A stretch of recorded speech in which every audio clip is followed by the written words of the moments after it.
"Out of my mansion now," ordered a millionaire to an elderly maid. Months later, he received an envelope at his home and turned pale when he discovered the truth about his former employee. The morning sun illuminated the immense gardens of the mansion when Ruth crossed the gates for the first time. Her grey hair was carefully tied in a simple bun, and her hands, marked by decades of work, nervously gripped the worn handle of her purse. At 67, getting this job had been almost a miracle. The wrinkles on her face told stories of a life of hard work and sacrifices, but her eyes still shone with a serene dignity that not even hardships managed to erase. The butler, an austere man with an impassive expression, led her through the ornate corridors to the main office. "The master values punctuality above all. Never be late and never enter his room without being called," the man instructed in a monotonous voice. "I understand perfectly.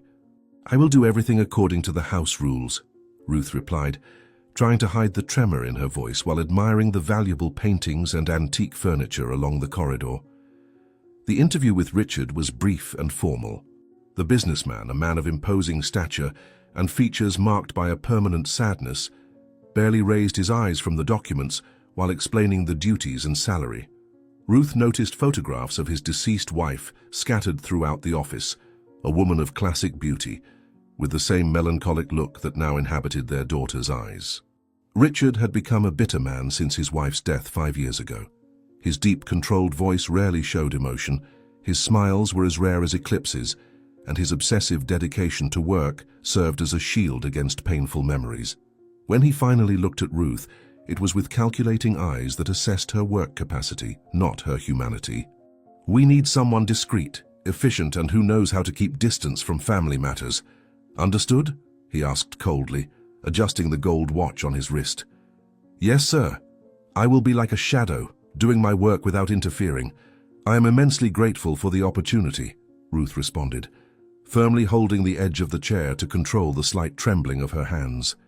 As time passed, Ruth worked diligently, waking before dawn to take her hypertension medication and arriving at the mansion when the first lights of day were still timid. The tasks were exhausting for a woman of her age, but the salary meant the difference between having a roof and medications or the street. Each room in the mansion seemed to hold secrets and sorrows, especially the master bedroom, where Richard kept his deceased wife's belongings intact, like a sanctuary to perpetual mourning. Ruth cleaned the picture frames and personal objects with reverence, feeling that she was caring not just for material things, but for fragile memories that sustained what little humanity remained in that family. During cleanings, she frequently found used handkerchiefs hidden in Richard's drawers, silent witnesses to night cries that the businessman would never admit. "Even the strongest cry when no one is looking," she thought, keeping this small secret about her employer to herself. "I hope I'm doing a good job, Mr. Richard. If you need me to change anything about how I arrange your belongings, just let me know," she said one morning, receiving only a distracted nod in response. Ashley was the complete opposite of her father in behavior, but shared with him the same unresolved pain. At 19, the young woman with dark hair and intense eyes lived as if each day was a war against the world. Since her mother's death, she had built around herself a wall of rebellion and excess. Her extravagant parties, her unbridled consumption, and her dubious friends were just different sides of the same coin, desperate attempts to fill the void left by maternal absence. Ruth observed with silent concern the young woman's swollen eyes on mornings after parties, the tear marks disguised under expensive makeup, the trembling hands that betrayed sleepless nights. When her tasks took her to Ashley's room, she found hidden diaries with dark drawings and phrases that revealed a profound loneliness behind the facade of frivolity. The maid recognized in Ashley the pain of someone who didn't know how to ask for help. "This girl doesn't need more parties. She needs someone who really listens to her," she murmured to herself while collecting broken glasses and expensive clothes thrown on the floor. "Why are you always watching me? Do you think you'll score points with my father if you report everything I do?" Ashley asked one morning, with barely disguised hostility in her hoarse voice. The tension in the mansion was palpable, like static electricity before a storm. Richard and Ashley rarely talked beyond the essential, like two planets orbiting around the same absent sun, close but unable to connect. Meals were silent, interrupted only by the clinking of silverware against fine porcelain and occasional comments about the weather or business. Ruth served these meals with a heavy heart, witnessing the abyss that grew between father and daughter each day. One afternoon, while tidying the office, she found a photograph hidden in Richard's drawer. Him, his wife, and Ashley as a child, all smiling in a rare moment of family happiness preserved on paper. The photo had fingerprints as if it were frequently handled. Ruth put it back exactly as it was, respecting that small private ritual of mourning. On nights she stayed later, she heard heated arguments between father and daughter, followed by slamming doors and later silent crying coming from both bedrooms. Two castaways in the same house, using anger to hide pain, she thought, while finishing her chores. You and your daughter have the same eyes, you know, and I don't just mean the color but the same kind of sadness, Ruth once commented, in a rare moment of conversation with Richard, who only responded with a surprised look before changing the subject. It was on an afternoon of preparations for one of Ashley's frequent parties that everything began to fall apart. The mansion was in turmoil, with temporary staff coming and going, carrying extravagant decorations and boxes of imported drinks. Richard had locked himself in his office as usual, making his displeasure clear, but allowing the party as another frustrated attempt to buy his daughter's happiness with money. Ruth was organizing the master bedroom, changing the sheets and slightly opening the windows to air out the environment that smelled of loneliness and expensive perfume. That's when she heard hurried footsteps in the hallway and saw Ashley sneaking into the room, not noticing her presence behind the heavy velvet curtains. The young woman went directly to the closet that had belonged to her mother, an almost sacred space that Richard kept untouched, like a mausoleum of designer clothes and valuable jewelry. Ruth felt a tightness in her chest as she watched Ashley open a specific drawer and remove a black velvet case. When the young woman opened the case, a diamond necklace reflected the afternoon light, creating small rainbows throughout the room. Ruth immediately recognized the jewel from photographs. It was the necklace Richard had given to his wife on the day of Ashley's birth, a piece not only of monetary value, but of deep emotional significance. "Miss, your father doesn't allow anyone to touch your mother's jewelry," said Ruth, coming out from behind the curtains. "Are you spying on me? Who do you think you are to tell me what I can or cannot do in my own house?" Ashley replied, closing the case with a snap and quickly hiding it in her purse. The dinner that preceded the party was a tense event, with Richard trying to establish rules he knew were useless and Ashley responding with studied disdain. Ruth served the dishes in silence, noting how the guests were already beginning to arrive, noisy young people with expensive clothes and artificial laughter. It was in the middle of dessert that Ashley abruptly stood up, with an expression of alarm so well rehearsed that only Ruth perceived its falsity. "Dad, someone stole Mum's necklace. I went to get my perfume from her closet and noticed that the jewelry drawer was ajar," she exclaimed, with eyes widened in manufactured indignation. Richard's face transformed instantly, the mask of indifference giving way to a primitive fury that surprised even the oldest staff members. He jumped up, knocking over the glass of red wine onto the white tablecloth, creating a stain that spread like blood on snow. "Who was in my room today?" he roared, with veins protruding from his neck. Ruth felt her legs weaken as she saw Ashley's accusatory gaze turn toward her. The young woman had meticulously planned everything, from the moment she realized Ruth had caught her to the expression of false regret as she subtly pointed to the elderly maid. "Ruth cleaned your room this afternoon, Dad." "I saw her leaving there when I came back from the gym," said Ashley, with the choked voice of a consummate actress. "It's not true, Mr. Richard. I saw your daughter taking the necklace. I was trying to stop her," protested Ruth, feeling the world spin around her as all eyes turned to her with suspicion. Richard ordered all staff to remain in the dining room, while he personally conducted a search through the service quarters and personal belongings. Ruth felt her heart painfully beat against her ribs, her blood pressure dangerously rising as she tried to stay calm. She knew she was innocent, but also knew she was at a disadvantage, an elderly housekeeper against the word of the boss's daughter. When Richard returned to the dining room an hour later, his face was contorted by a mixture of pain and fury. In his hands, he held Ruth's simple purse, and inside it, shining accusingly, was the diamond necklace. The entire room plunged into sepulchral silence, broken only by the sound of Richard's heavy breathing, and Ashley's fabricated sobs, Ruth felt the floor disappear beneath her feet. "I didn't take this. Someone put it there, I swear on my parents' memory," she exclaimed desperately, looking into the eyes of each person present, searching for a single face that believed in her innocence. But she only found judgment and condemnation in the gazes surrounding her. Ashley had executed her plan with cruel precision. During the search, while everyone was distracted in the dining room, she had quickly placed the necklace in Ruth's purse that had been left forgotten on a hook in the kitchen. "I trusted you, let you into my home, take care of our things. How could you do this?" asked Richard, his voice oscillating between anger and disappointment.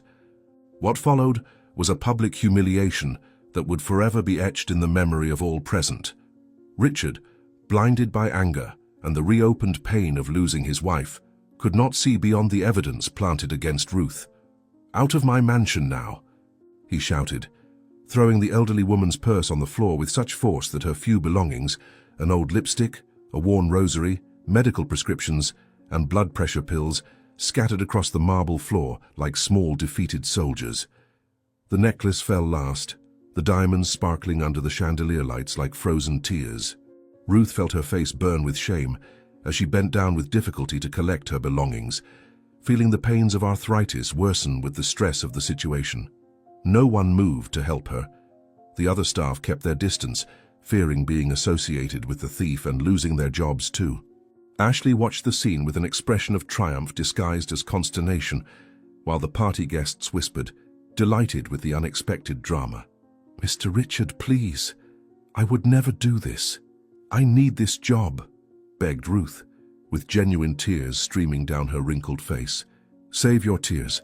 I've seen many people like you taking advantage of others' kindness.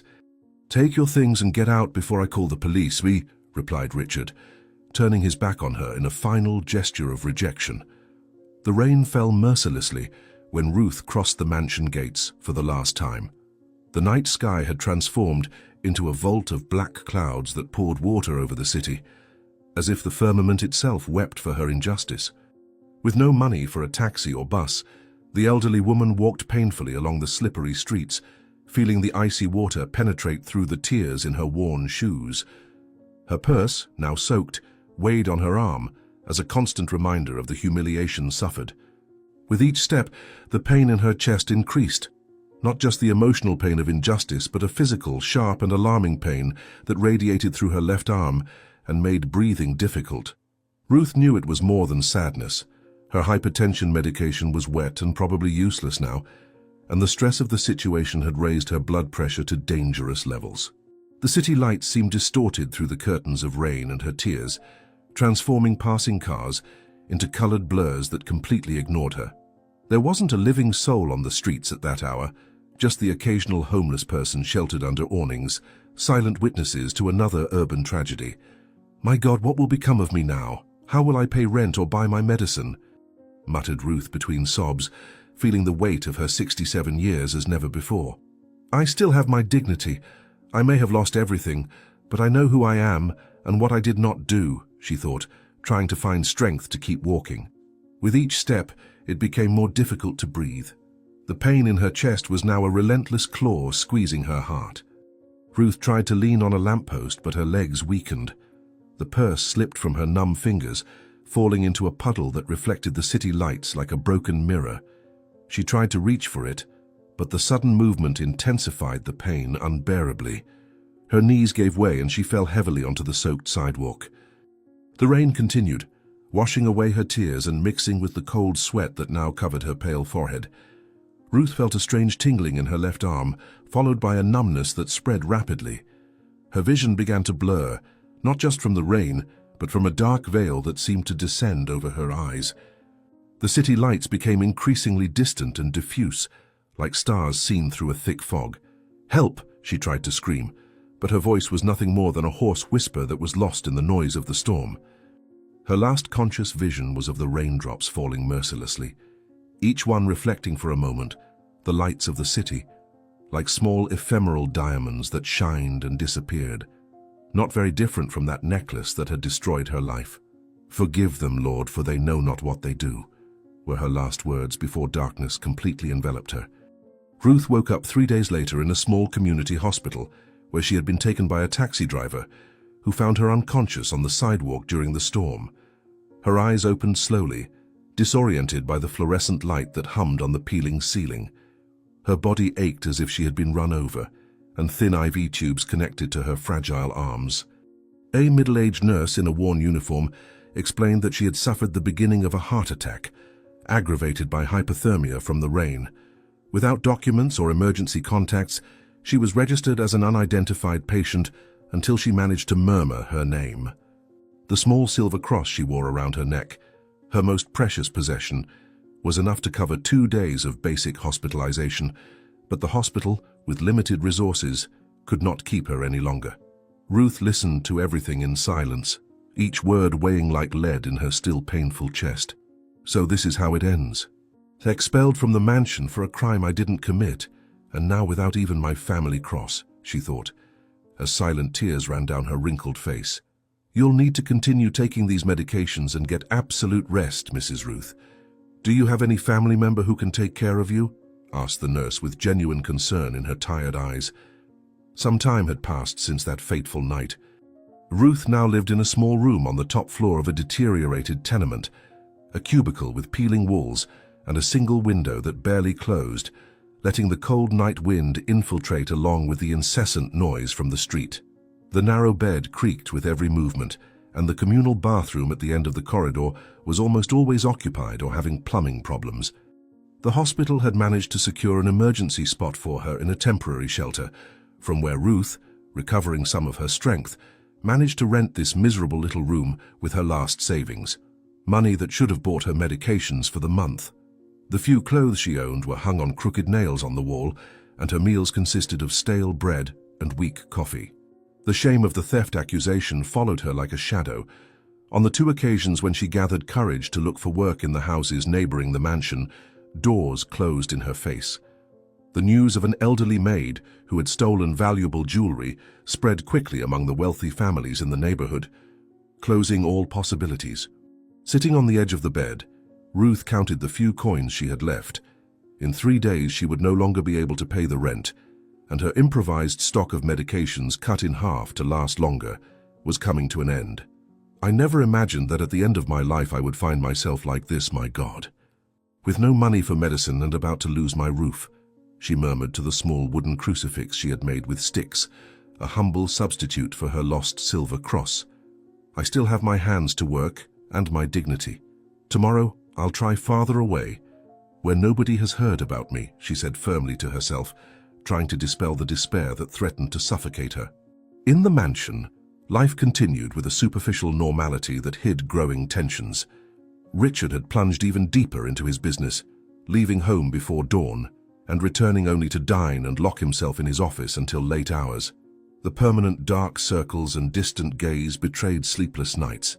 Something, however, began to disturb his carefully structured routine.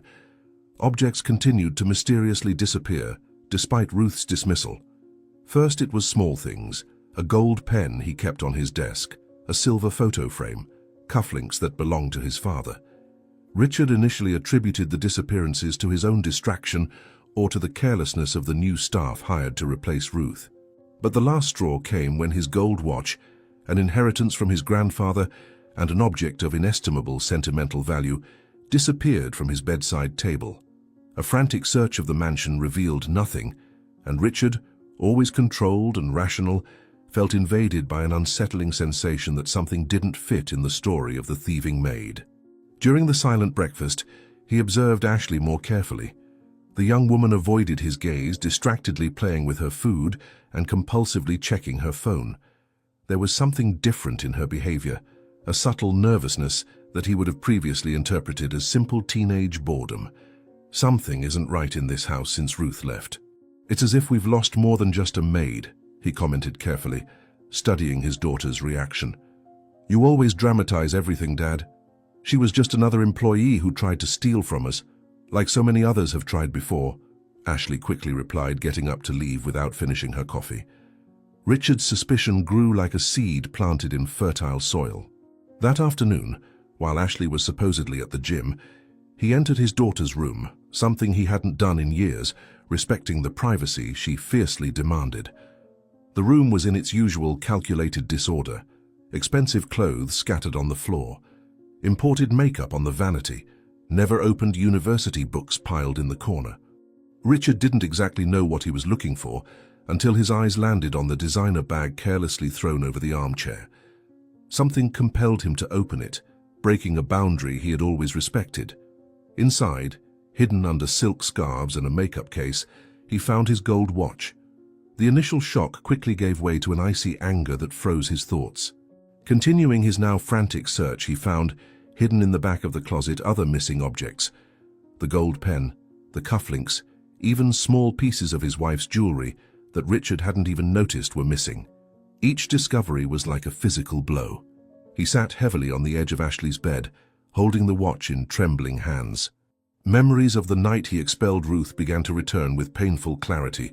The desperation in the elderly woman's eyes, her vehement protests of innocence, the public humiliation he had subjected her to. My God, what have I done? I condemned an innocent person without even truly listening to her, he murmured to himself, his voice choked by guilt that was now suffocating him. How could I have been so blind, so easily manipulated by my own daughter? He asked himself as he put the watch in his pocket, determined to confront Ashley as soon as she returned. The confrontation occurred in the early evening. Ashley arrived from the gym carrying bags of expensive purchases, another attempt to fill her emptiness with material objects. She found Richard sitting in the darkened living room, only the light from a lamp illuminating his serious face. On the center table, displayed like evidence in a courtroom, were all the objects she had stolen. Ashley froze in the doorway, the bag slipping from her suddenly limp fingers. Her young face paled, and for a fleeting moment, Richard saw in her the frightened little girl who used to run into his arms after a nightmare. The silence between them stretched painfully until Richard finally spoke, his voice surprisingly calm, almost gentle. Why, Ashley? Why steal from me from your own home? The question hung in the air like smoke. Ashley initially tried the path of denial, forcing an incredulous laugh and claiming she had merely borrowed the objects to show friends. But when Richard silently placed the diamond necklace on the table, the same one Ruth had supposedly stolen, the facade crumbled. The tears came first, followed by sobs that seemed to tear through her chest. Richard remained silent, allowing the truth to emerge on its own. Between broken sobs, Ashley finally confessed not only to the recent thefts, but also to planting the necklace in Ruth's bag. She saw me taking the necklace that day. I just wanted to wear it to the party, to feel Mom close to me. But she threatened to tell you and I panicked. Ashley shouted, the words coming out in spurts like poison finally expelled. Ruth never threatened you. She simply tried to prevent you from doing something wrong, Richard replied, keeping his voice firm despite the inner storm. How could you do this? You made me expel an innocent elderly woman. She was going to rat me out. She was always watching me. Ashley cried through tears, hugging herself as if trying to protect herself from the truth of her own actions. I didn't want her to get hurt. I just wanted her to leave. She looked at me the same way Mom used to look when I did something wrong, as if she could see right through me. Ashley's words opened a window to the pain that the young woman carried, the loss of her mother, the emotional distance from her father, the loneliness masked by rebellion. For a moment, Richard felt the urge to hug her, to comfort her as he hadn't done in years. But the image of Ruth, elderly and fragile, being expelled in the rain for a crime she hadn't committed, prevented any premature gesture of tenderness. This wound needed to be completely exposed before any attempt at healing. Do you have any idea what you did? Did you realize that you destroyed an innocent woman's life just to escape a reprimand? Asked Richard, each word loaded with a toxic mixture of anger and guilt. For if Ashley was the direct executor of the injustice, he had been the judge who condemned without sufficient evidence, driven more by the pain of unresolved grief than by reason. Ashley sank into the sofa, suddenly looking small and lost. Her sobs had transformed into a silent and constant crying, genuine tears that washed away the expensive makeup and exposed the vulnerable girl behind the facade of sophistication. I didn't think about the consequences. I never do. It's as if something inside me has been broken since Mom left. I do things I know are wrong as if I wanted to punish myself or punish you, she confessed, finally articulating the dysfunction that had governed her actions for so long. We're both broken, daughter, but that doesn't justify destroying someone else's life, Richard replied, his voice softening slightly. Now we have to fix what we've done. Consumed by guilt, Richard immediately went to his office. Memories of Mrs. Ruth flooded his mind, her silent efficiency, the dignity with which she performed even the most humble tasks, the genuine respect with which she treated his late wife's personal belongings. How could he have believed, even for an instant, that this woman with honest eyes and hands calloused by decades of honest work was capable of betraying him? The answer was painfully simple, because he was so immersed in his own pain that he had become blind to anything beyond it. With trembling hands, he opened the drawer where he kept employee files. Ruth's hiring form was still there, with her careful and slightly shaky handwriting filling the fields. Address: Palm Avenue, number 57, room 18. An old tenement in the poorest part of the city, Richard remembered, feeling a new wave of shame when thinking about the contrast between his luxurious mansion and the lady's likely modest home. It was late at night, but the urgency to repair his mistake couldn't wait until dawn. He put on a heavy coat, took his car keys and headed to the garage.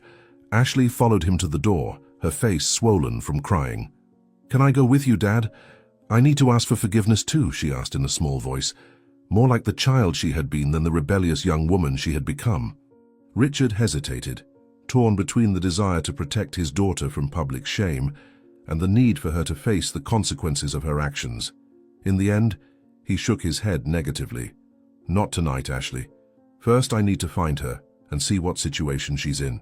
Then you'll have your chance to try to repair what you did," he said firmly, making it clear that there would be a serious conversation about responsibility and consequences when he returned.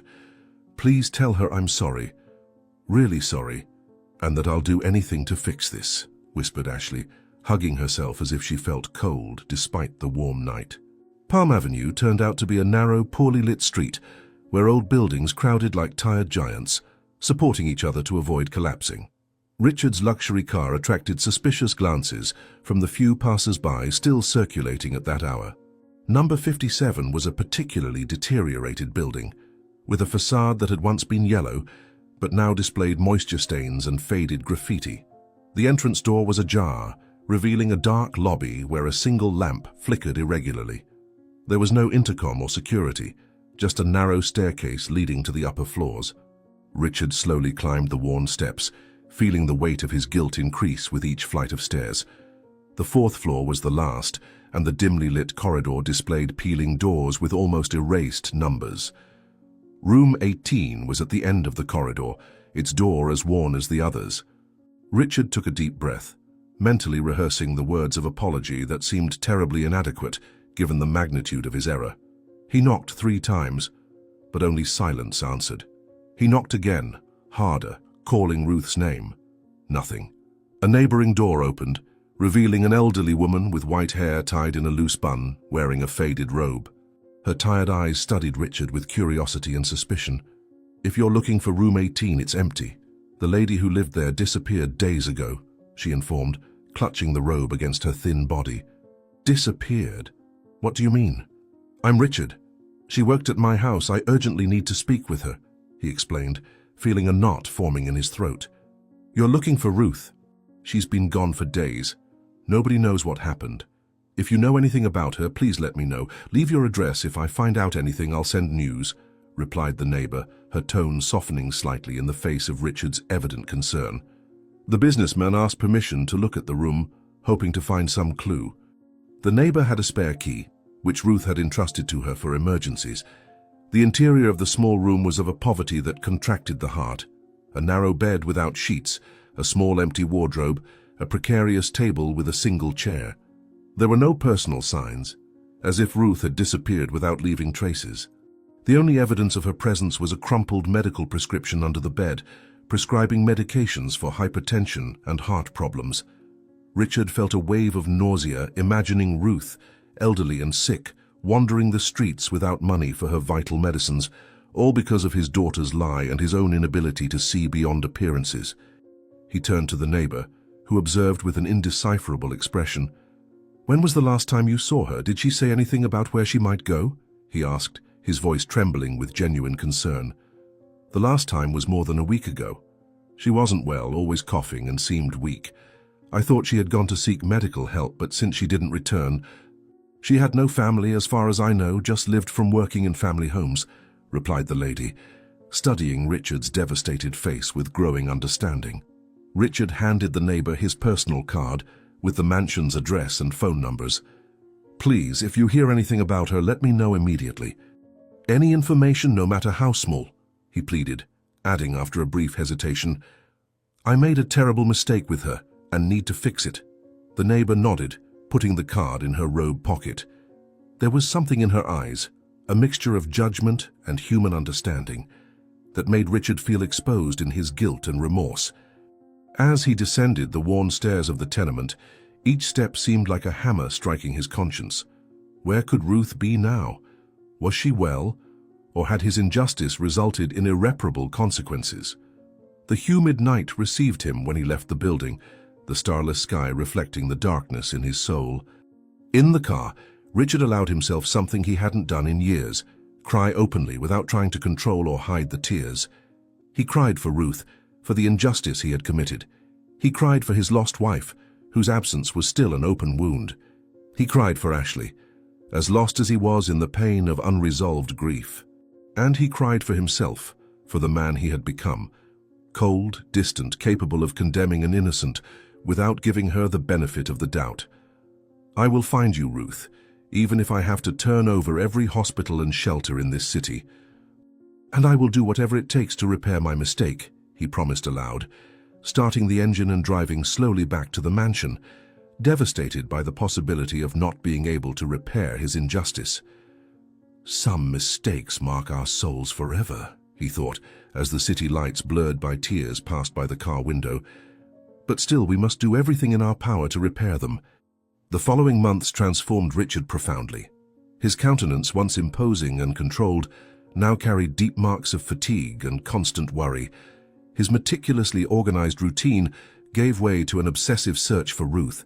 Every morning, even before sunrise, he was already in his car, visiting hospitals, nursing homes, charity institutions, and even the most remote corners of the city where homeless people used to shelter. He always carried a photograph of Ruth, the only one he had, taken from her identity document in the mansion's archives, showing it to anyone who might provide some information.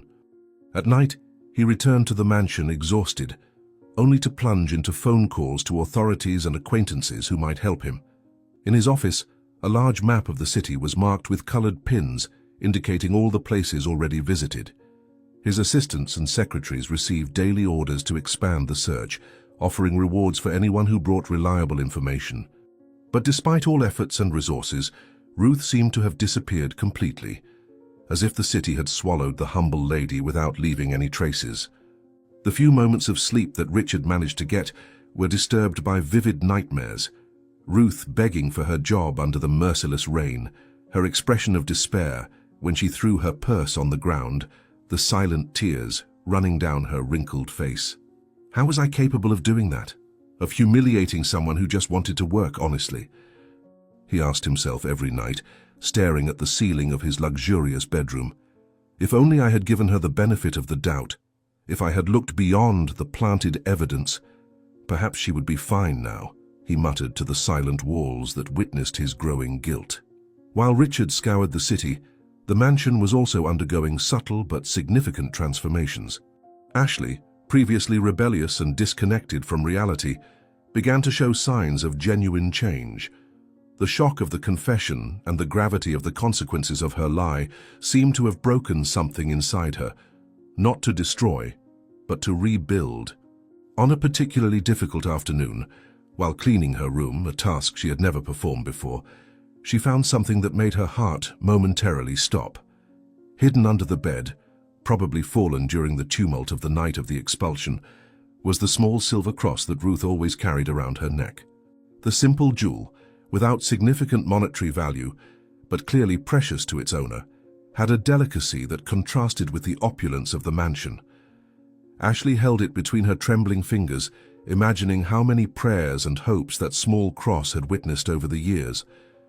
The small worn inscription on the back, "With faith everything is possible," seemed like a silent accusation of the injustice she had committed. Genuine tears ran down her face as the reality of her actions gained sharper and more painful contours. In that moment, Ashley understood that she had ruined an innocent person's life just to escape a reprimand, just to maintain her facade of indifference, to not face her own pains and shortcomings. She carefully stored the cross in a small box, swearing to herself that she would personally return it to its rightful owner, along with a sincere request for forgiveness. The cross became a tangible symbol of the remorse that now consumed her. "I didn't just ask for her to leave. I asked for the decent part inside me to disappear with her," she confessed to herself, holding the cross against her chest. "In how many other ways have I hurt innocent people just to not feel my own pain?" she wondered, beginning a painful journey of self-examination that she had never considered necessary before. From that day on, Ashley began to accompany her father in his search. Initially, Richard hesitated to allow her participation. Part of him still wanted to protect her from the harshest consequences of her actions, accustomed for years to covering up her mistakes with money and influence. But seeing the determination in his daughter's eyes, the sincerity of her remorse, he understood that denying her the opportunity for reparation would be another way of failing as a father. Together, they visited hospitals and shelters, showing Ruth's photograph, leaving contacts, offering rewards.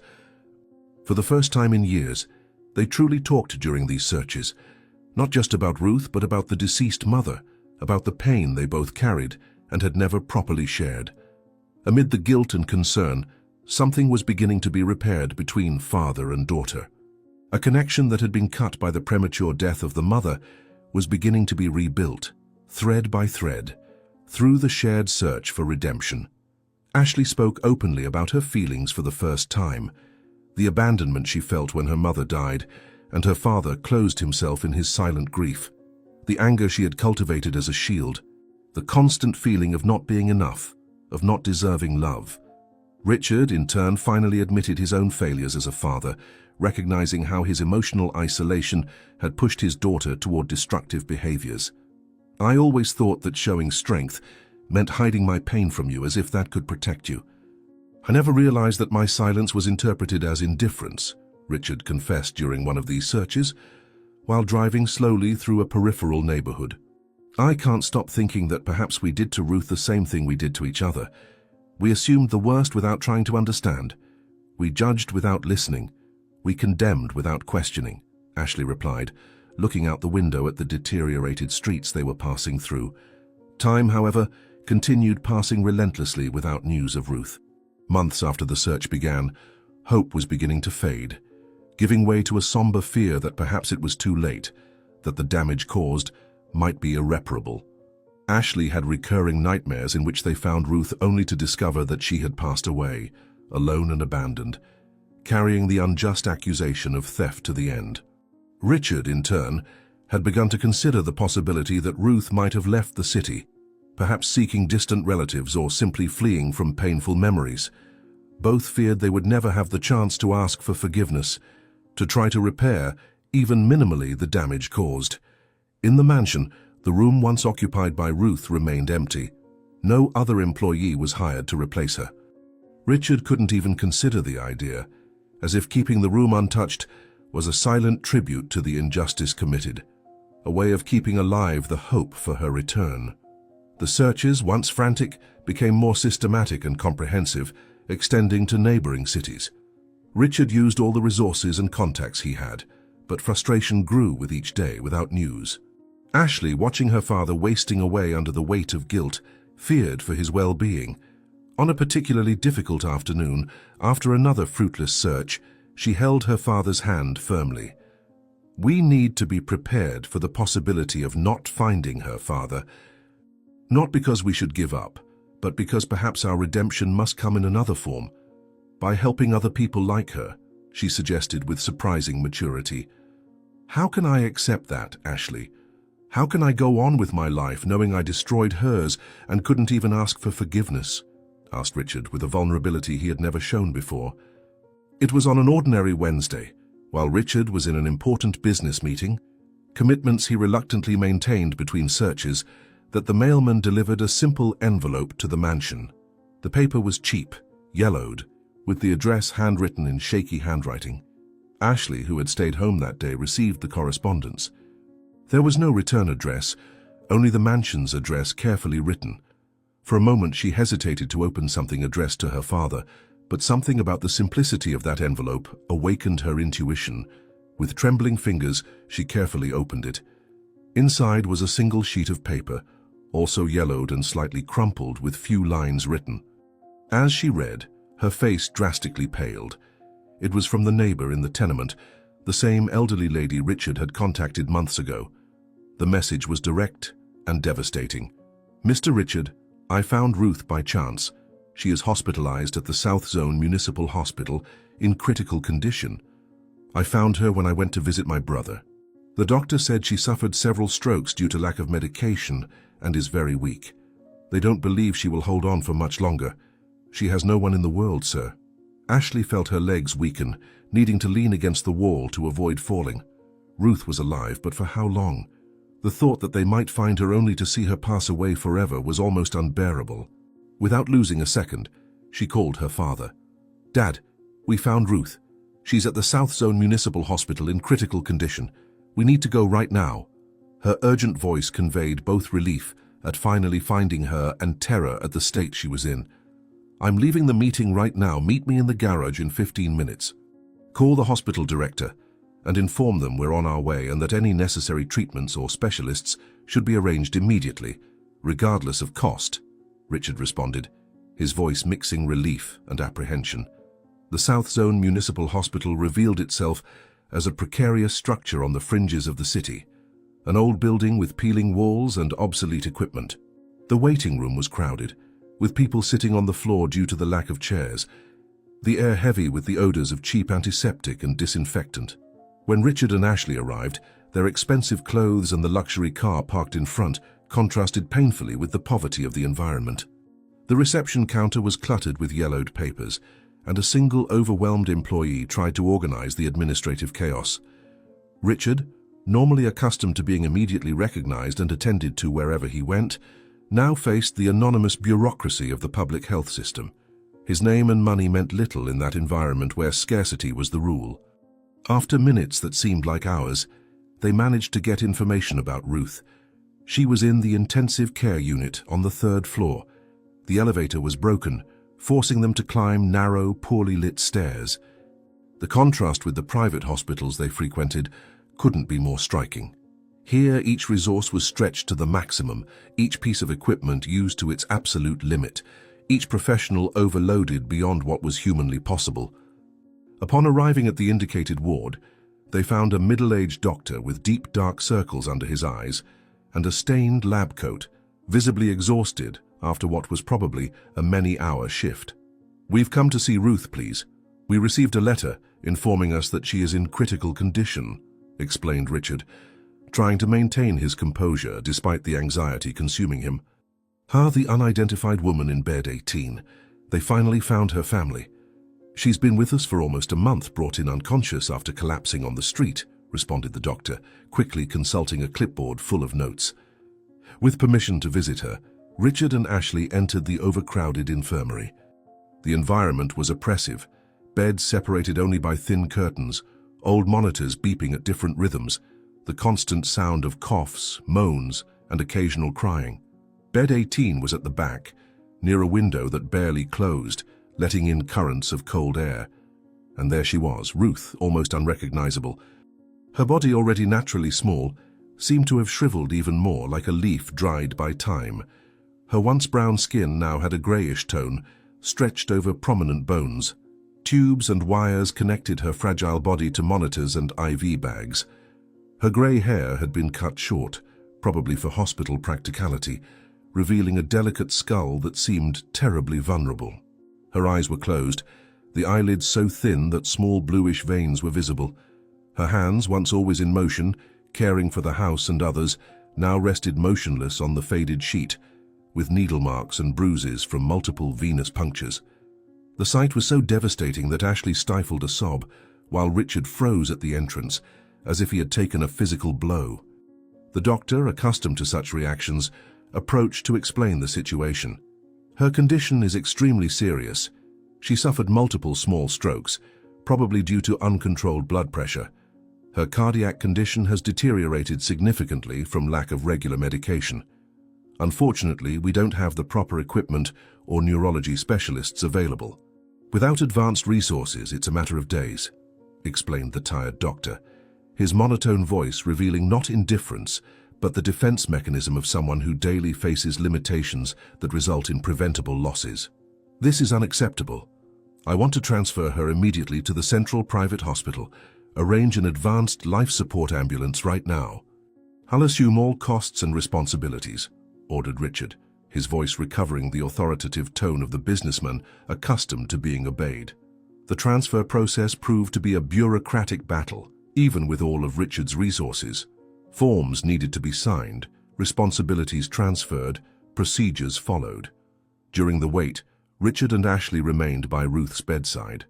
They didn't know if she could hear them, but they still spoke in low voices asking forgiveness, promising to take care of her, begging her to hold on. Ashley held the small silver cross in her hands, occasionally touching the elderly woman's inert fingers with it, as if the object could transmit strength or establish a connection.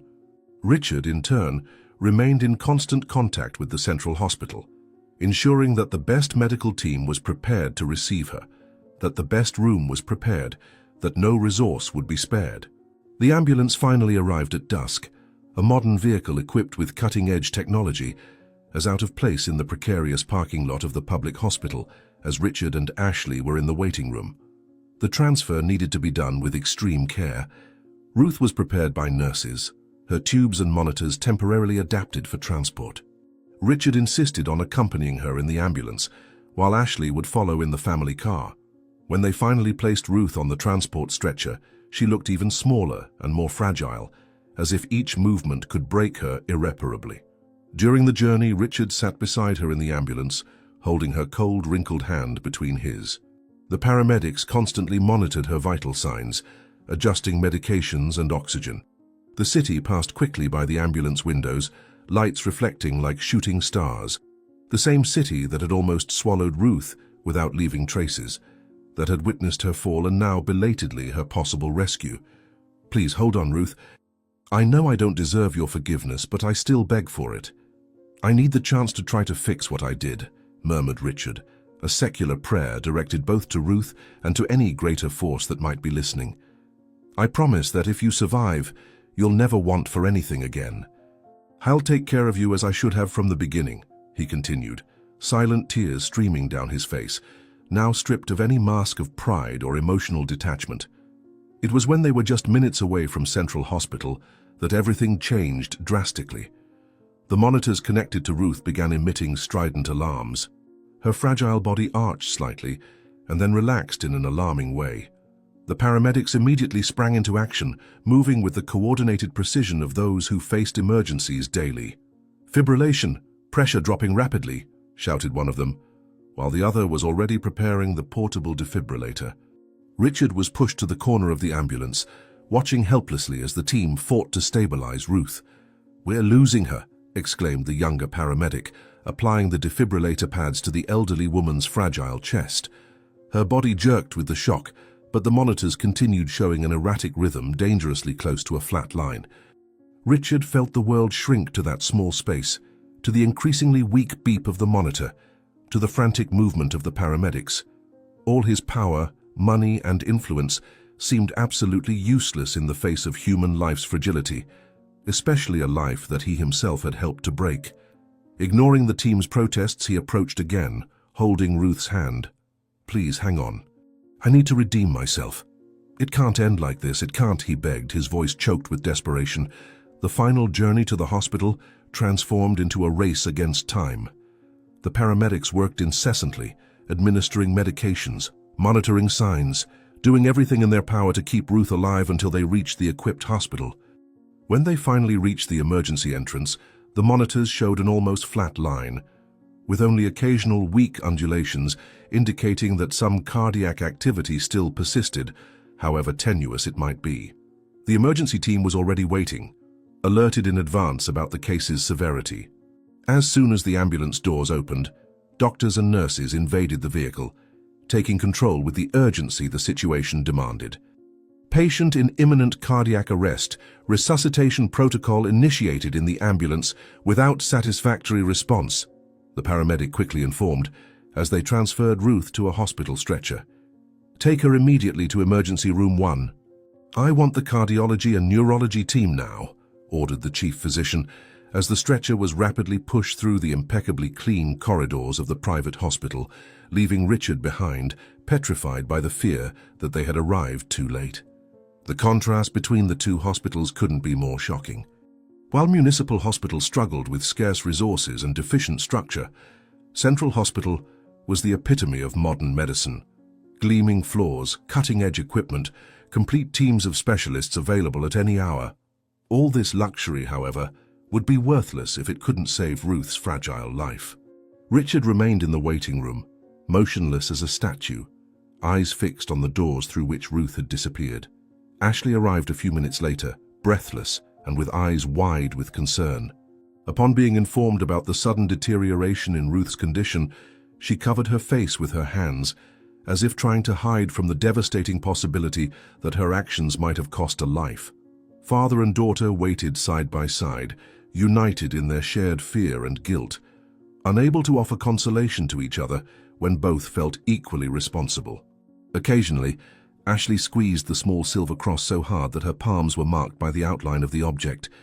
The minutes dragged like hours, each second marked by the relentless ticking of the reception clock. Nurses hurried past, doctors were called over loudspeakers, families received good and bad news. The normal routine of a hospital continued around them, intensifying the feeling that time continued advancing while they were stuck in that moment of agonizing uncertainty. Finally, after what seemed like an eternity, a doctor with a grave expression approached them. His face revealed nothing, maintaining the professional neutrality that so many doctors develop as a defense. Richard and Ashley rose simultaneously, tense as violin strings about to snap. The patient is extremely unstable. We managed to reverse the cardiac arrest, but her brain may have suffered damage due to insufficient oxygenation. The next 24 hours will be crucial, informed the doctor, his voice calculatedly neutral, neither offering false hope nor completely removing the possibility of recovery. Doctor, please do everything humanly possible. Any treatment, specialist, or equipment that might help her, regardless of the cost or effort required, replied Richard, his voice choked with contained emotion, while Ashley merely nodded silently beside him, unable to articulate words through the lump in her throat. The first 48 hours after Ruth's arrival at the luxury hospital were critical. Doctors and nurses worked in constant shifts, monitoring every subtle change in her vital signs. Richard barely left the waiting room, sleeping on uncomfortable sofas, while Ashley alternated between bringing clean clothes and food for her father and staying by his side during the vigil. When they finally allowed brief visits to the room, the scene was heartbreaking. Ruth, connected to various sophisticated machines, seemed even smaller and more fragile under the impeccably white sheets. By a miracle that the doctors themselves couldn't fully explain, Ruth survived. Her recovery was slow, with small daily advances that seemed monumental for someone who had been so close to death. After 3 weeks of intensive treatment, her brain began to show consistent signs of activity, although she remained unconscious. In the 5th week, her fingers moved slightly when Ashley held her hand and placed the small silver cross in it. In the 6th week, finally, her eyes opened. Richard was sitting beside her when it happened. He was absently flipping through a magazine while monitoring the equipment, a habit developed during weeks of waiting. That's when he felt a subtle change in the environment, as if the air had become lighter. He looked at Ruth and found her eyes open, observing him with a mixture of confusion and recognition. The impact was so great that he dropped the magazine, unable to articulate a single word for a few seconds. "Ruth, thank God," he finally whispered, his voice choked with emotion. "Can you hear me? Do you understand what I'm saying?" She blinked slowly in affirmation, her eyes reflecting profound weariness but also a spark of alertness. When she tried to speak, only a hoarse sound came from her dry throat. Richard quickly offered water with a straw, gently assisting her. After a few sips, she managed to articulate words as fragile as butterfly wings. "Why? Am I here? Why? Are you here?" she asked, her face momentarily revealing confusion, followed by a flash of recollection that made her eyes widen in alarm. Richard couldn't contain the tears that now ran freely down his face. Gently holding Ruth's wrinkled hand, he leaned over the bed and did something he had never done in his entire life of power and privilege. He begged for forgiveness with genuine humility. "Ruth, please forgive me. We discovered the truth. Ashley confessed everything. You never stole anything. You were falsely accused. I spent months looking for you to beg your forgiveness, to try to repair the terrible damage I caused." Ruth closed her eyes for a moment, as if absorbing the impact of those words. When she reopened them, there was a surprising serenity in them, almost disconcerting given the circumstances.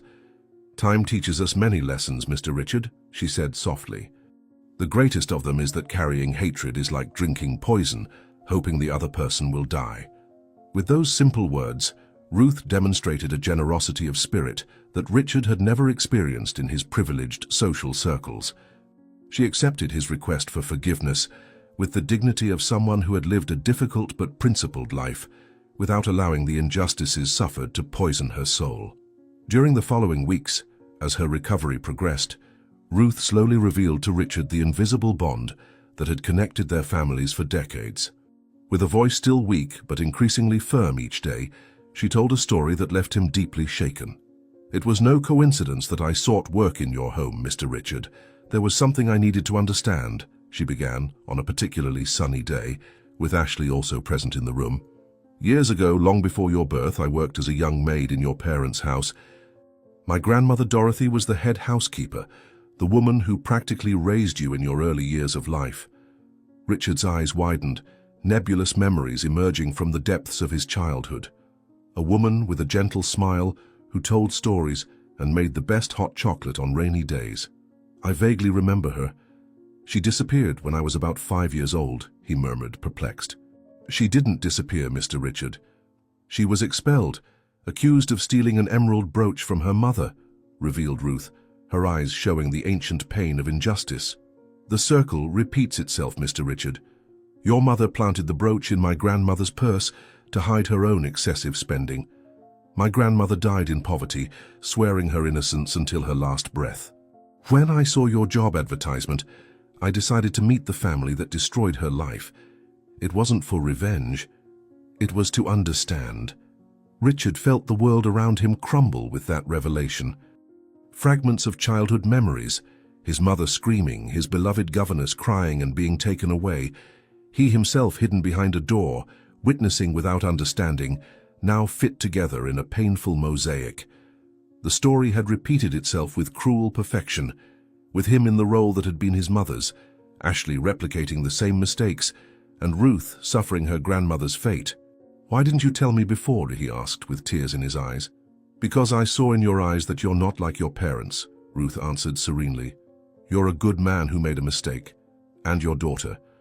She needs help, not punishment. She's repeating her grandmother's mistakes for lack of direction." The silence that followed was filled only by the soft sound of cardiac monitors. Ashley, who had listened to everything with growing horror, approached the bed with the silver cross in her trembling hands. "I found this in my room. It must have fallen during that night," she said, placing the object in Ruth's hands. "Did it belong to your grandmother before it was yours?" Ruth smiled softly, caressing the small cross with still fragile fingers. "Yes, it was hers, my only legacy besides the lessons she taught me about forgiveness and dignity." Months passed. Richard's mansion, once a monument to unresolved grief and emotional distance, was completely transformed. The heavy curtains that blocked natural light were replaced with light fabrics that allowed the sun to illuminate every room. Photographs of his deceased wife, previously hidden in drawers like painful secrets, were now proudly displayed on the walls, honoring her memory instead of imprisoning it. Ruth, fully recovered, refused to return as an employee, despite Richard's insistence. Instead, she accepted living in a comfortable house acquired by him in the same neighborhood, close enough for frequent visits, but preserving her independence and dignity.